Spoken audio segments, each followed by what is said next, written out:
Most of you will have seen videos of mine in the past where I've talked about a fighter's psychological makeup, and I've criticized certain fighters for being mentally fragile. Not in a horrible way, because I wish the best for all fighters. I wish that all fighters could make the most of their physical ability and take their potential as far as it can possibly go. But a lot of the time, you find fighters have the physical ability, good physical ability, but they don't have the mental capacity, the mental and emotional strength to make the most of that physical ability. An example recently would be Willie Monroe. He's a athletically gifted fighter. He's got fast hands, he's, quick and slick and whatnot, but he just don't have the mental and emotional strength to succeed at the highest level in boxing. And we saw it again against Billy Joe Saunders. And this was actually picked up on by Barry Jones on Box Nation. There's a YouTube video which was uploaded, I think, yesterday on the Box Nation YouTube channel. And Barry Jones was there talking about the fact that Willie Monroe didn't really try. And again, that's because mentally he's not there. He don't have the strength. He don't have that extra little something that you need as a fighter mentally to make the most out of your physical ability, particularly in difficult circumstances. And it was a hostile environment that Willie Monroe Jr. was in. But that's what separates, not to sound disrespectful, this is just a metaphor, that's what separates the men from the boys. And Willie Monroe just didn't have it.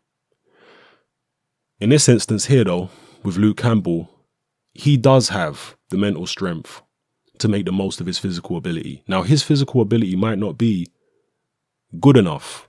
He might not have the physical potential to ever be a top flight fighter. He certainly has competed at world level. We saw that against Linares on the weekend, and he held his own, even though he did lose. So physically, he might not be able to get to the highest heights in boxing.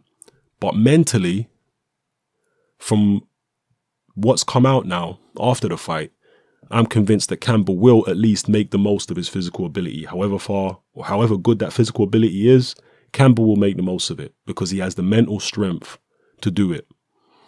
It was revealed after the fight that Campbell's dad, who he's very close to, by the way, actually died in the lead up to this fight with Jorge Linares. He didn't mention it. Campbell says he didn't mention it because he didn't want the Linares team seeing it as a weakness and maybe cranking up the pressure and trying to unsettle him.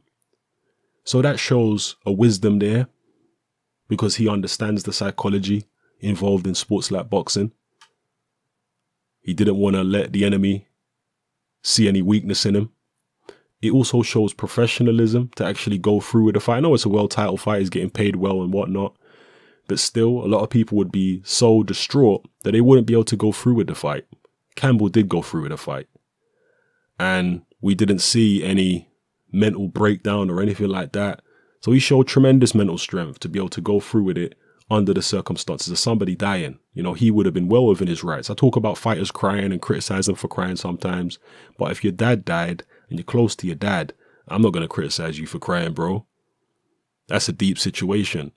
Let me just actually give you a quote here from Luke Campbell, just to put in perspective what his mental approach was going into this fight. He said, "If someone had found out, I would have denied it. I didn't want Linares' camp thinking it was a weakness. I didn't want them thinking I was hurt. The only thing that kept me going is I know what my dad would have wanted for me, to fight and to win. I probably cried once a day. I had to try and shut feelings off. After the fight, I had a good cry. It was hard for me. I was close to my dad. All the family was together at home and I was on my own, no one around me. I'm glad people had comfort at home, but I feel bad because I wanted to be with my dad. I've been telling myself he went because he wanted to be with me." So there you have it, people. That's a real deep situation that Luke Campbell was having to put up with in the build up to a fight. That is strength. That is strength. Going into, I know Linares is not an American fighter, but he's certainly more known to American fans, and he's certainly more at home in the US than Luke Campbell is. So Campbell was kind of going into another guy's backyard in circumstances like that, with his dad dying, you know, putting up with the mental anguish every day of grieving, but shutting them feelings off, being strong like that. You know, respect to Luke Campbell. That's not easy. Sometimes the loss of a loved one can actually improve a fighter's performance. We famously saw that in the Mike Tyson-Buster Douglas fight. Douglas's mom, who he also was very close to, died in the build-up to the Tyson fight.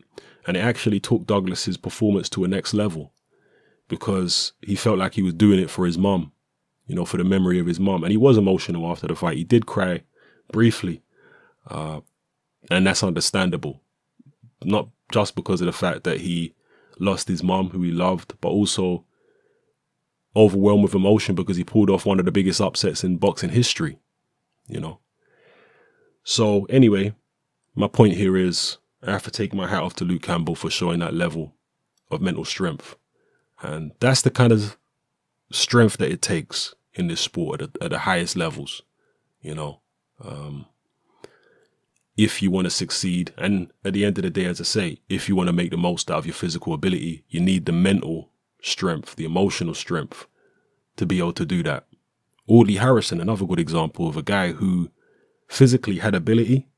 I mean, it's arguable how far he could have gone with that physical ability, but what we do know is that he didn't make the most of it. Big guy, 6'5", 6'6", southpaw, you know, decent power, good athleticism, you know, could punch well with both hands, so on and so forth. I mean, the young Audley Harrison, he had some athletic talent there, but mentally Harrison just wasn't there. He did not have the mental strength or the emotional strength to be able to take advantage of his physical ability, you know, and it's so important. Again, when I criticize fighters in terms of their mentality, in terms of their emotional state, I'm not doing it out of malice. I'm doing it because sometimes, you know, I've criticized fans for defending it. But when it comes to the actual fighters themselves, I'm not doing it out of malice. I'm doing it because I'm frustrated sometimes. I want to see the fighter make the most of their ability. That's all. You know, don't take it as me turning the screw and being horrible. The main thing with me is I'm pro-fighter. I respect fighters. I'm pro-fighter. I always want them to get paid the most. I always want to see them make the most of their ability, whatever it may be. You know, that's all you can ask from a fighter, is that they, or hope from a fighter, is that they might make the most of their physical ability, however good that physical ability is, you know. Anyway, let me not waffle on too long here, people. Drop your comments in the comment section below and let me know how you feel. All right, it's happening. I'm out.